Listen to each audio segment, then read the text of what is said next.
So just like the weather has been heating up in March, the real estate market has started to heat up. We had more houses getting listed, we had more deals closing compared to last year, March, and compared to the first couple of months of the year. But we still have the big questions. What's going on with home prices? And what can we expect of interest rates? Well, I'm going to break it down for you. Hey there, my name is Jaleesa McLennan. I am a licensed real estate agent in the state of Texas. I'm also a real estate investor and a former business analyst. So I am constantly checking out market data to help me make my buying and selling decisions. So I'm here to help you make sense of all the data that's flowing around. So let's get to it. So first thing I want to talk about is listings. If you look at the listings graph, courtesy of HAR, it shows that so far this year we've seen a steady, albeit small, increase in the number of active listings. In fact, compared to March last year, listings have increased by more than 15%. Now this is a good thing, yeah? More homes on the market means more options for buyers. I know personally as a buyer, I like when there's more listings on the market. But the thing is, the question, are these listings selling? Well, if we look at the sales volume graph, we see that some 7,000 single-family homes sold in March of this year in the Houston area. So that means sales increased 28% compared to earlier this year in January. So far so good. We have more homes coming on the market. We have more homes being sold. But I will say the market is not necessarily moving very quickly. The average days to get a house under contract is about 50. So buyers are still buying, but they're not rushing. Now remember, we're looking at averages over thousands of homes sold. There are communities like Cinco Ranch in the Katy area where the average days to get under contract is just about 24 days. And that's in the month of March. And it's no surprise really, Cinco Ranch was just listed as one of the top places to buy a house. But if we go back to the data, does this mean that home prices are finally going down?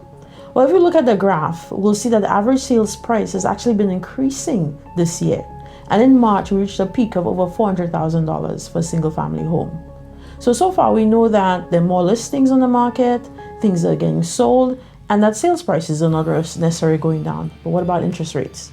Well, for those of us waiting for interest rates to go down, myself included, we saw a small reprieve a couple weeks ago. I think we were down to about 6.2%. However, if we look at the interest rate graph, you'll see that rates are mostly steady in the 6% region or so far this year. In fact, economists and analysts are adjusting their predictions and expect rates to stay in around the 6% until the end of the year. Now, according to Forbes, it's expected that the Fed will cut rates starting in the summer, which will impact mortgage rates. But the expectation is still that it'll be a slow descent. You know, there's a saying, interest rates go up like an elevator, but come down like you're taking the stairs. So what does it all mean? So let's put it together. I see a couple of things happening.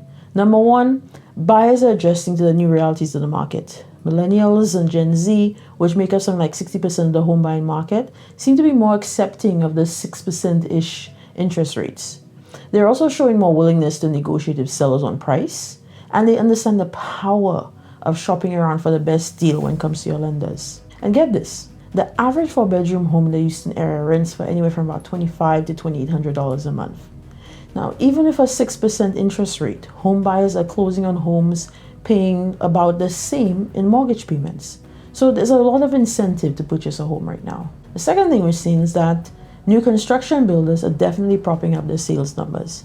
According to her, over 2,000 single-family home sales were due to new construction homes. And I actually think that number is understated, as some new construction deals never hit the MLS. Now, I'm speaking from experience because I've had a couple of new construction deals that I did and never showed up on the MLS. However, with interest rate buy downs and crazy incentives being offered by builders, many buyers are able to actually purchase a home right now. You know, I just helped a client get under contract in a new community that was offering about 6% of the sale price in cash concessions. And because of that, they were able to lock in an interest rate of 5.5%. And these deals with new construction homes, not just for buyers, you have a lot of benefits being offered to investors as well. Because I know there are a few communities that I'm looking at right now. So to any who are watching this and wondering, is it a good time to buy or sell?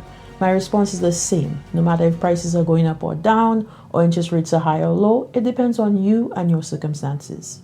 Ponder the data, crunch the numbers, figure out what your needs are, and get your deal done. As always, feel free to reach out to me to talk about what's happening in the market.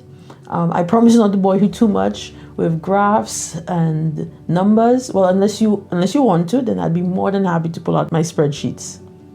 I will be back next month with another market update. I'm really looking forward to seeing what's going to happen in April. I think it's going to get even more exciting. So yeah, join me next month as I take a look at the market again. Feel free to subscribe to the channel and hit the notifications button to stay informed. Love to hear from you, so drop me a comment and a like if you'd like to get a call with me. My calendar is in the description below, so feel free to make an appointment and let's get talking. I would love to hear from you. As always, thank you so much for watching and take care till next time.